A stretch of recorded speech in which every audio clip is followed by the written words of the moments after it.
আজকে আমি আপনাদের সাথে শেয়ার করব আমার প্রিয় একটি খাবার, যেটা হচ্ছে আমি খুবই পছন্দ করি। আশা করি আপনাদেরও ভালো লাগবে। আর ইফতারিতে যদি এক গ্লাস মলিদা থাকে তাহলে তো কোনো কথাই নেই।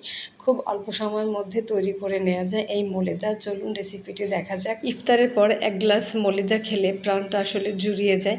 তো আজকে হচ্ছে মলিদা বানাতে আমি যা যা নিয়েছি সেটা হচ্ছে বলে দিচ্ছি। ১ কাপ পোলাওয়ের চাল আমি আধা ঘন্টা আগে ভিজিয়ে রেখেছিলাম, পানি ঝরিয়ে ব্লেন্ডারে গুঁড়া করে নিয়েছি।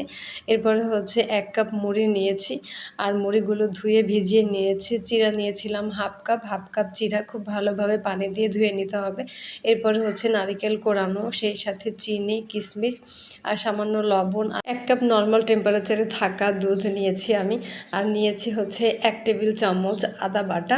এরপর আমি হচ্ছে একটা বাটিতে করে চিড়া ভেজানো এবং মুড়ি একসাথে খুব ভালোভাবে চটকে নিব। একটু ভালো করে সময় নিয়ে চটকে নিতে হবে, তাহলে মলিদাটা খেতে খুবই মজা হবে।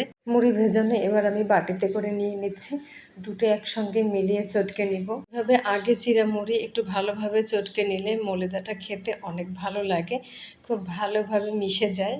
এরপরে মুড়ি আর চিড়া চটকানোর পরে এর মধ্যে আমি পরিমাণ মতো চিনি দিয়ে দিব। এখানে আমি আজকে হচ্ছে ১.৫ কাপের মতো চিনি ব্যবহার করেছি। যে যেমন মিষ্টি খাবেন সে তেমন করে হচ্ছে চিনি মিশিয়ে নেবেন। হাত দিয়ে খুব ভালোভাবে চিনিটা মিশিয়ে নিলাম। এরপরে এর মধ্যে আমি গুঁড়া করে রাখা পোলাওয়ের চালগুলো আস্তে আস্তে করে দিয়ে দিব। পোলাওয়ের চালগুলো দেওয়া হয়ে গেল। এরপরে এর মধ্যে আমি ১ টেবিল চামচ আদা বাটা দিয়ে দিব। আর হচ্ছে কেউ চাইলে টাটকা যে আদা বাটা থাকবে সেটা দেওয়াটাই ভালো। আমি হচ্ছে গতকালকে ব্লেন্ড করে রেখেছিলাম, সেটা দিয়েছি। হাতে খুব একটা সময় ছিল না, তাই টাটকা যে আদা বাটা সেটা দিলে অন্যরকম একটা সুন্দর টেস্ট আসে। এরপর আমি এর মধ্যে নারকেল কোড়ানো দিয়ে দিলাম। উপকরণগুলো দিয়ে দেওয়ার পরে এরপরে আমি হাত দিয়ে খুব ভালোভাবে মাখিয়ে নিব, যাতে খুব ভালোভাবে মিশে যায়। এই যে মেশানো হয়ে গেল, এতে আমি আরেকটু সামান্য চিনি অ্যাড করে দিলাম। এরপর আবার ভালোভাবে মাখিয়ে নিলাম। এরপর এর মধ্যে কুচি করে রাখা কিশমিশগুলো দিয়ে দিব। আর কিশমিশ দিলে মলিদার স্বাদ বহুগুণ বেড়ে যায়, এজন্য চেষ্টা করবেন কুচি করে কিশমিশ দেওয়ার জন্য। এখন এর মধ্যে আমি জাল করে রাখা ১ কাপ ঠান্ডা লিকুইড দুধ দিয়ে দিব। আপনারা চাইলে আর একটু বেশিও দিতে পারবেন, সমস্যা নেই।